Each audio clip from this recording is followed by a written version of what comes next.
Puji nama Tuhan, Shalom. Shalom. Teman-teman, adik-adik PMB 2020, saat ini kita bersyukur buat segala kebaikan Tuhan yang boleh Tuhan kerjakan bagi setiap kehidupan kita.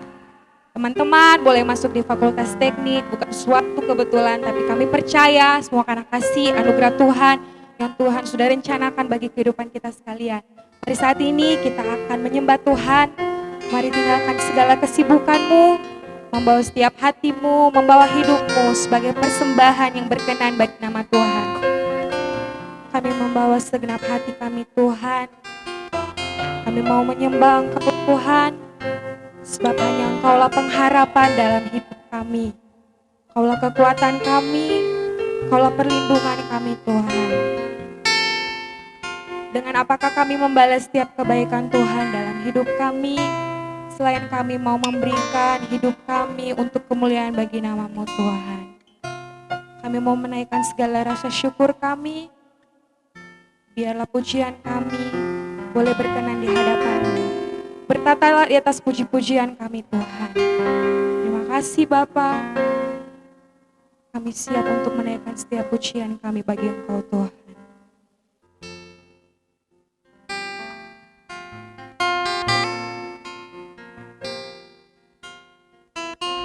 Perlu Engkau Tuhan dalam hidup kami. Pegang terus tangan kami Tuhan. Mari sama-sama kita katakan, ku perlu Engkau Yesus. Haleluya Tuhan.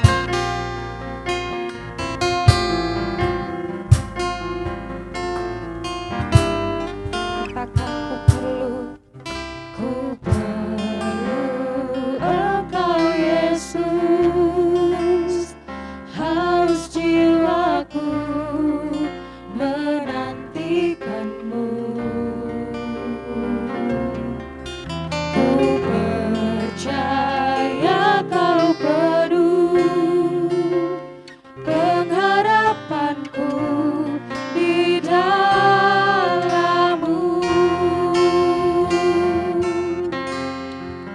Katakan Yesus yang ku andalkan. Yesus hanya Kau yang ku andalkan, melebihi siapapun juga. Yesus hanya Kau yang ku percaya di setiap waktu. Tiada lain yang ku andalkan selain Engkau, Yesus. Katakan pujian ini dengan sungguh-sungguh Engkau Yesus. Terima kasih Tuhan. Ku perlu Engkau Yesus. Haus jiwaku menantikan-Mu. Kami percaya Engkau dengan penuh Tuhan. Ku percaya Kau penuh pengharapanku di dalam-Mu. Yesus yang ku andalkan, Yesus hanya Kau yang ku andalkan, melebihi siapapun juga. Yesus hanya Kau yang ku percaya di setiap waktu. Tiada lain yang ku andalkan. Katakan tiada lain, Tiada lain yang ku andalkan. tiada lain yang ku andalkan. Tiada lain yang ku andalkan selain Kau, Yesus. Mari saat ini saya mau mengajak kita sekalian menaikkan setiap permohonan ucapan syukur kita bagi Tuhan. Naikkan pujianmu, naikkan mazmurmu bagi Tuhan. Kau bersyukur saat hari ini Tuhan masih mempercayakan kekuatan kesehatan nafas hidup bagi Engkau. Bersyukur buat keluarga yang Tuhan masih berikan bagi Engkau. Orang tua, sahabat, bahkan teman-teman yang begitu mengasihi Engkau, yang terus mendukung Engkau untuk semakin hari semakin setia dengan Engkau Tuhan. Mari bersyukur untuk segala sesuatu yang saat ini Tuhan boleh nyatakan dalam kehidupan-Mu. Terima kasih Bapa. Kami naikkan segala ucapan syukur kami bagi Engkau Tuhan. Sebab Engkau Allah yang begitu baik dalam hidup kami. Allah yang begitu setia di tengah ketidaksetiaan kami. Allah yang selalu setia menemani hidup kami dan memegang terus tangan kami. Terima kasih Bapa, terpujilah nama-Mu Tuhan. Saat ini kiranya kita datang kepada Tuhan, merendahkan diri, memohon ampun untuk setiap segala sesuatu yang sudah Engkau kerjakan, mungkin menyakiti hati Tuhan, menyakiti hati sesamamu, menyakiti hati kedua orang tuamu. Mari perdamaikan itu semua, mungkin lewat pikiranmu, perkataanmu, tingkah lakumu, bahkan perasaanmu yang menyakiti hati Tuhan. Mari datang kepada Tuhan, berbelas kasihan. Biarlah setiap apapun yang kau naikkan kepada Tuhan tidak menghalangi itu semua. Terima kasih Bapa, kami percaya Kau Allah yang penuh kasih, Kau Allah yang penuh maha kasih sayang dalam hidup kami. Kau Allah yang begitu mengasihi kami, anak-anak-Mu Tuhan. Terima kasih Bapa, terpujilah nama-Mu Tuhan. Mari katakan, Yesus yang kuandalkan. Yesus hanya Kau yang kuandalkan, melebihi siapapun juga. Yesus hanya Kau yang ku percaya, di setiap waktu tiada lain yang ku andalkan selain Kau, Yesus. Lagi sekali katakan, Yesus yang ku andalkan. Yesus hanya Kau yang ku andalkan, melebihi siapapun juga. Yesus hanya Kau yang ku percaya, di setiap waktu. Katakan, tiada lain yang ku andalkan. Lagi sekali, tiada lain yang ku andalkan, tiada lain yang ku andalkan selain Kau, Yesus. Benar Tuhan, tiada lain yang kami andalkan selain Engkau Tuhan dalam hidup kami. Kami percaya Tuhan, pengharapan yang penuh yang kami bawa dalam tangan-Mu Tuhan, itu pasti adanya karena kami percaya apapun yang Tuhan kerjakan dalam hidup kami semua baik adanya. Terima kasih Tuhan, saat ini kami siap untuk memuji memuliakan nama Engkau Tuhan. Terima kasih Bapa, terpujilah nama-Mu yang siap memuji Tuhan. Sama-sama kita katakan, amin. Tuhan adalah kekuatan, Tuhan adalah mazmur, Dia adalah kuasa dalam hidup kita. Haleluya, Maha Kuasa, Maha Mulia.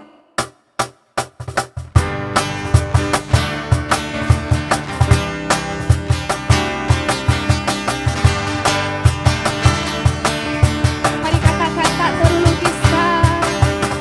Tak terlukiskan kasih yang Kau berikan, karya terbaik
Dan saat ini kita siapkan hati kita untuk lebih lagi mendengarkan kebenaran firman Tuhan.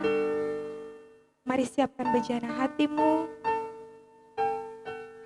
Biarlah setiap firman Tuhan yang akan ditaburkan bagi engkau dan saya tidak berlalu begitu saja, tapi boleh tertanam, boleh bertumbuh, menghasilkan buah-buah kebenaran yang akan dinikmati oleh setiap orang. Buat kami berbeda Tuhan dengan orang-orang yang di luar sana yang tidak percaya akan Engkau. Karena Engkau Allah yang begitu mengasihi kami. Kami percaya Tuhan, kami adalah biji mata-Mu. Engkau Allah yang terus menuntun langkah hidup kami. Terima kasih Bapa, kami percaya masa depan yang terbaik Tuhan sediakan bagi kami. Terima kasih Tuhan. Mari kita katakan, Bapa besar sungguh kasih setia-Mu. Bapa besar sungguh kasih setia-Mu, nyata sungguh perlindungan-Mu, tak satu kuasa mampu pisahkan aku dari kasih-Mu. Bapa, ajarku selalu hormati-Mu, ajarku turut perintah-Mu, berikan ku hati untuk menyembah-Mu dan bersyukur setiap waktu, seperti Bapa sayang anaknya, demikianlah Kau menuntun langkahku. Kau jadikan biji mata-Mu, Kau berikan semua yang ada padamu, seperti Bapa sayang anaknya, demikianlah Kau menuntun langkahku.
kunci matamu, kau berikan semua yang ada padamu. Seperti Bapa sayang anaknya, demikianlah kau menuntun langkahku. Hari depan indah kau beri, rancanganmu yang terbaik bagiku. Dan untuk pelayanan selanjutnya, saya serahkan kepada hambanya Pendeta Alex Nanlohi. Kita akan berdoa sebelum membaca merenungkan firman Tuhan. Bapa di dalam surga, kami bersyukur karena kembali Tuhan beri kesempatan bagi kami untuk bersekutu, memuji, memuliakan nama-Mu, dan kami boleh juga mendengarkan firman-Mu. Kerinduan kami ketika kami membuka firman-Mu, ya Tuhan, bukalah juga hati kami.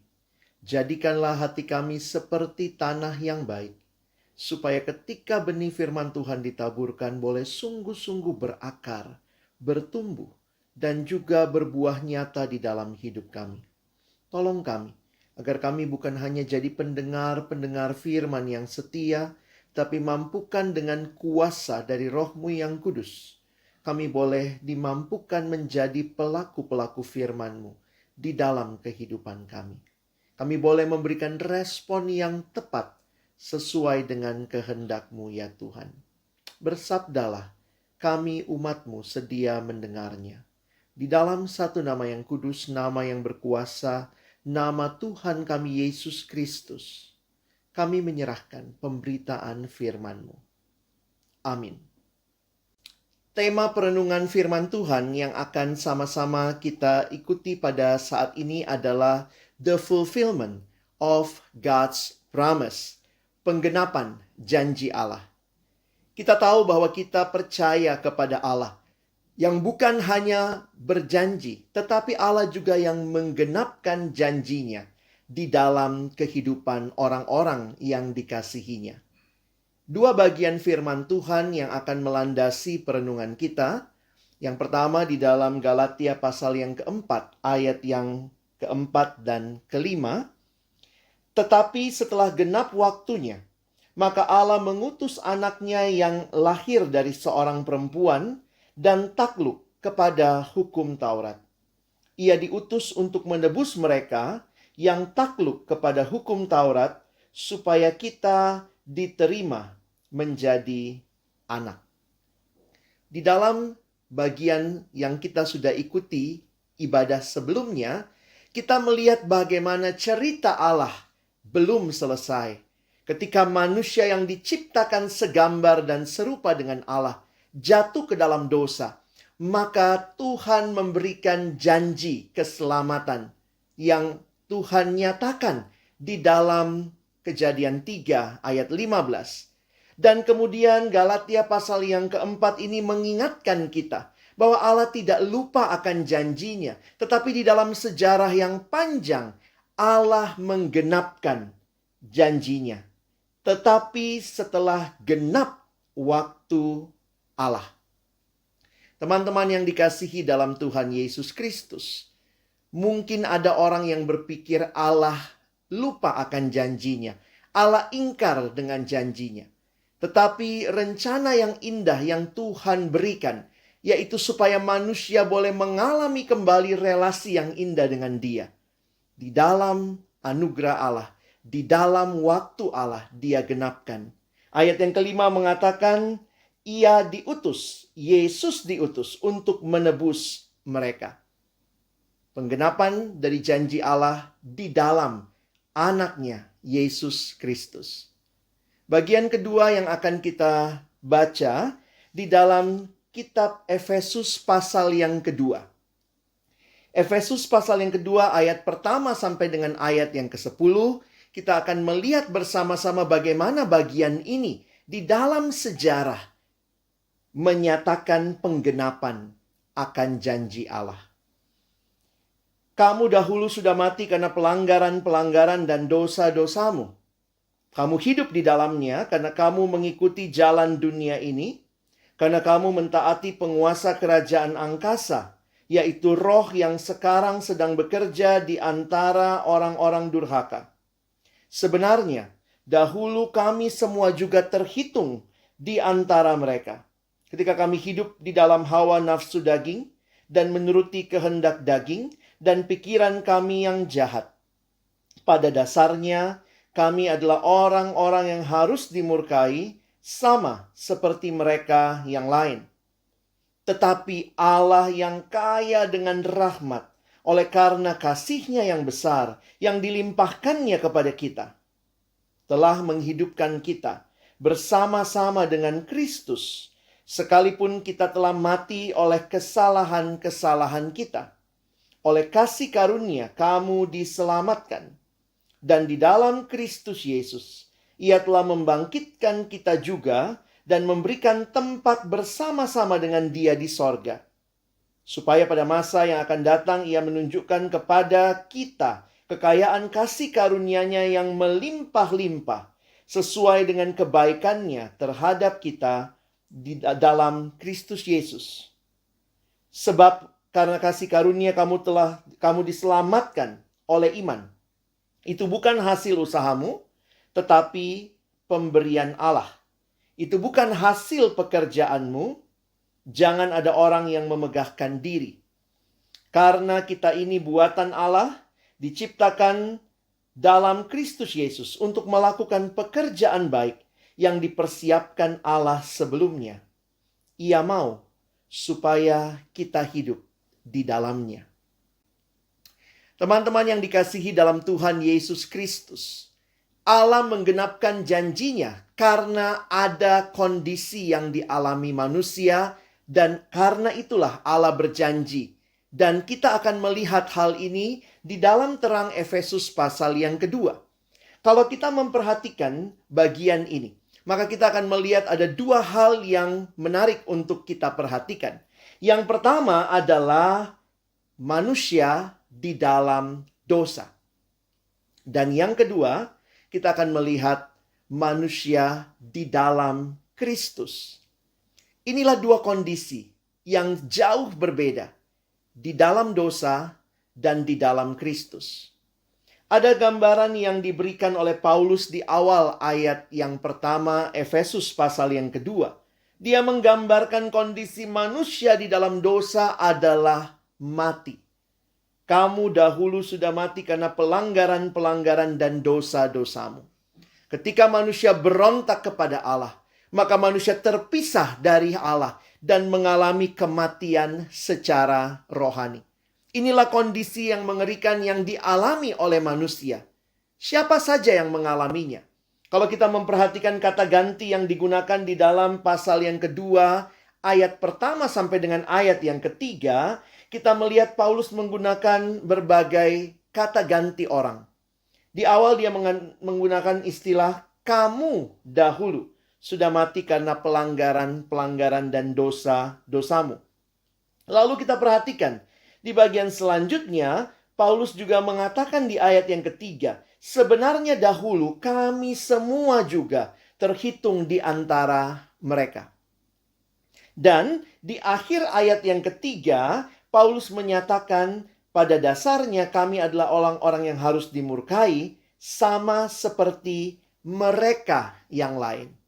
Saudara, coba bayangkan, ada kamu, ada kami, ada mereka. Kamu tidak termasuk kami. Kami tidak termasuk kamu. Kami dan kamu tidak termasuk mereka. Ketika Paulus mengatakan ada kamu, ada kami, ada mereka, ini mau menyatakan bahwa semua manusia digambarkan di dalam ayat ini adalah manusia yang sudah jatuh di dalam dosa. Roma pasal yang ketiga, ayat yang ke-23 mengatakan, tetapi semua orang telah berdosa dan telah kehilangan kemuliaan Allah.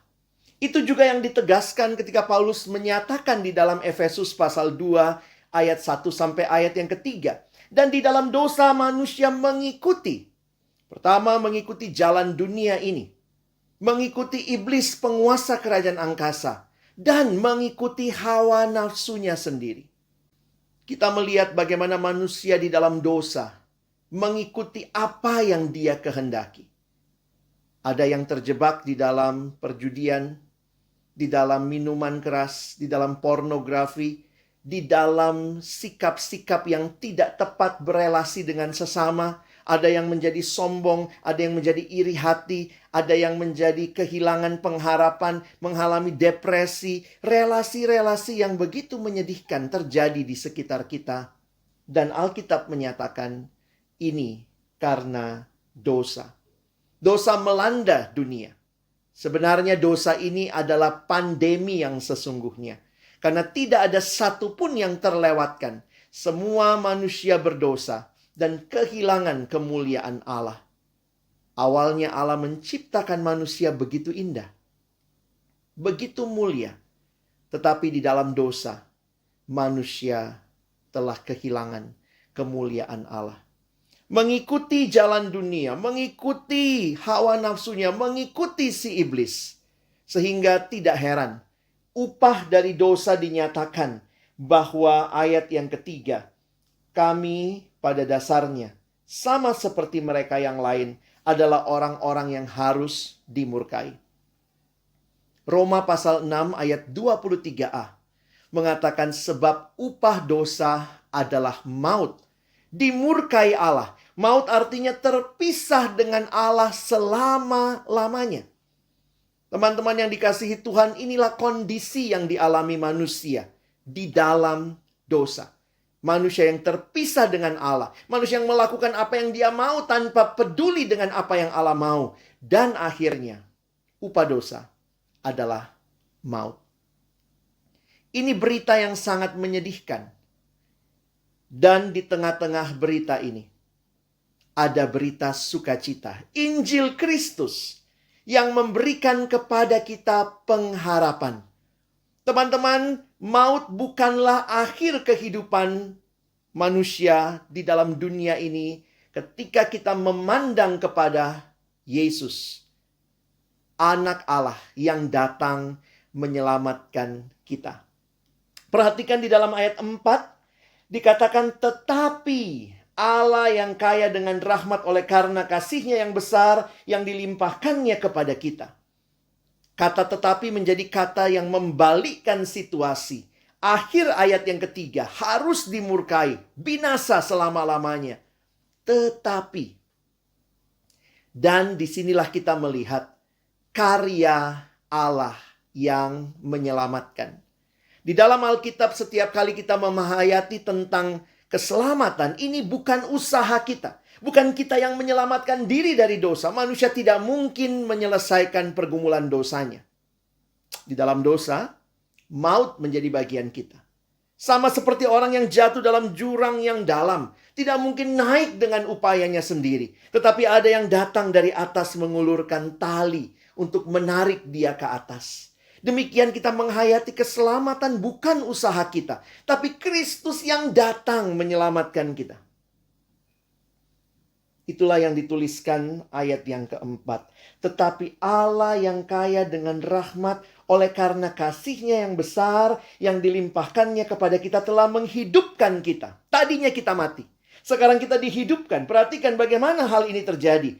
Telah menghidupkan kita bersama-sama dengan Kristus. Yesus yang datang mati di kayu salib bagi dosa saudara dan saya. Ini yang dikatakan di dalam Galatia 4 ayat yang kelima tadi. Ia menebus kita.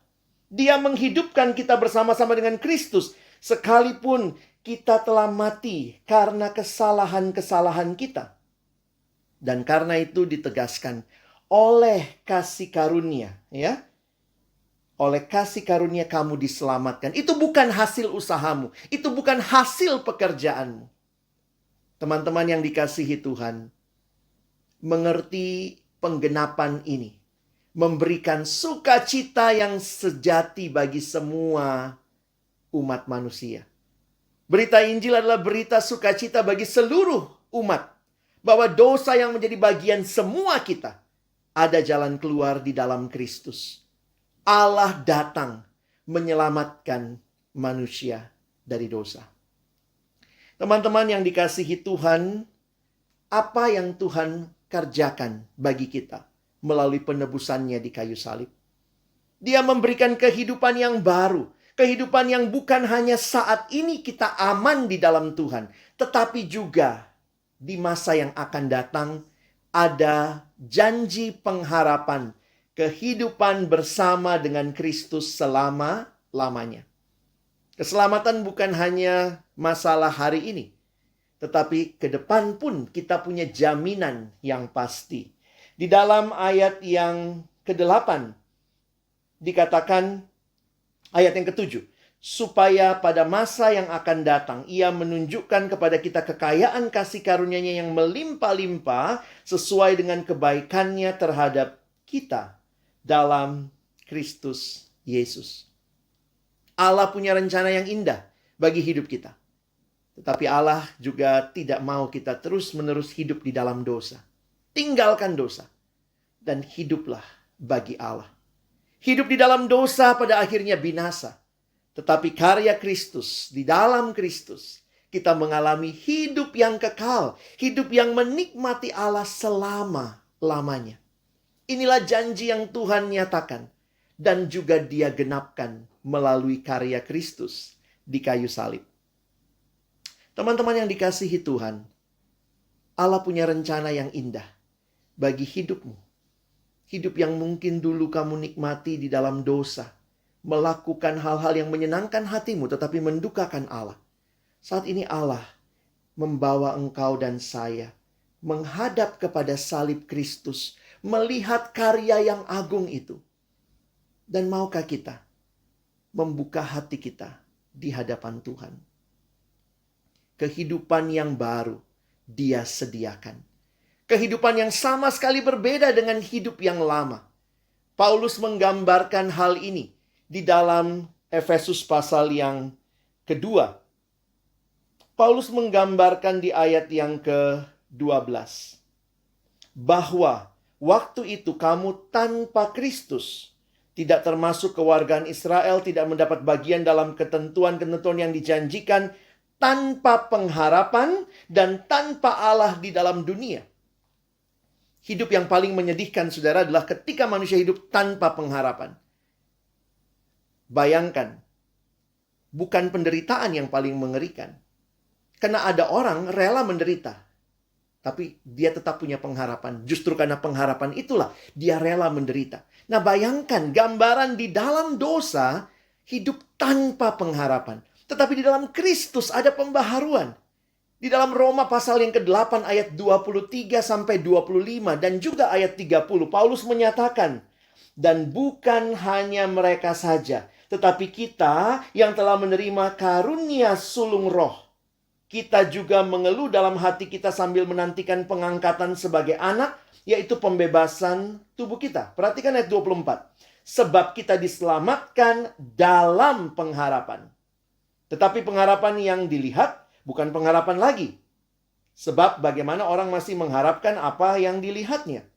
Tetapi jika kita mengharapkan apa yang tidak kita lihat, kita menantikannya dengan tekun. Karena kita percaya, kita yakin bahwa Allah yang menjanjikannya setia dan akan menggenapkan sampai akhirnya. Dan ayat yang ke-30 menyatakan, dan mereka yang ditentukannya dari semula, mereka itu juga dipanggilnya. Dan mereka yang dipanggilnya, mereka itu juga dibenarkannya. Dan mereka yang dibenarkannya, mereka itu juga dimuliakannya. Betapa indah janji keselamatan itu. Pertanyaannya, sudahkah kita menerima janji itu? Menerima penggenapannya di dalam Kristus yang sudah datang bagi kita. Yesus datang bukan hanya membawa orang yang bodoh jadi lebih pintar, orang yang miskin jadi lebih kaya, orang yang kurang makan jadi lebih kenyang. Tetapi Alkitab menyatakan Kristus datang membawa yang mati binasa di dalam dosa, boleh mengalami hidup yang kekal di dalam Kristus. Maukah kita hidup menikmati janji Allah yang telah genap di dalam Kristus? Maukah kita buka hati kita, menerima Yesus di dalam hidup kita? Tidak lagi hidup di dalam dosa, tidak lagi hidup dalam hidup yang lama, hidup yang mengikuti dunia, mengikuti hawa nafsu, mengikuti iblis. Bermain-main dengan kuasa-kuasa kegelapan, tapi hidup yang benar-benar berkata, Tuhan, Engkau menyelamatkan aku.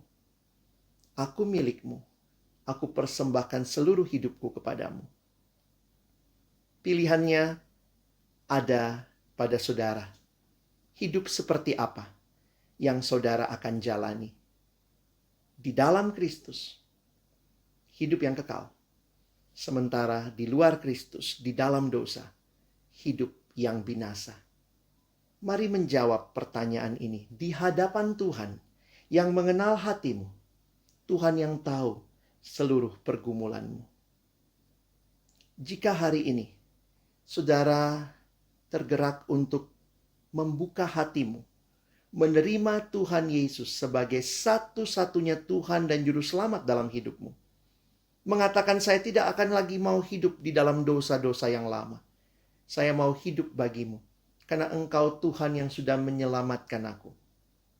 Jika saudara mau membuka hati menerima Yesus di dalam hatimu, saya mengajak saudara untuk berdoa.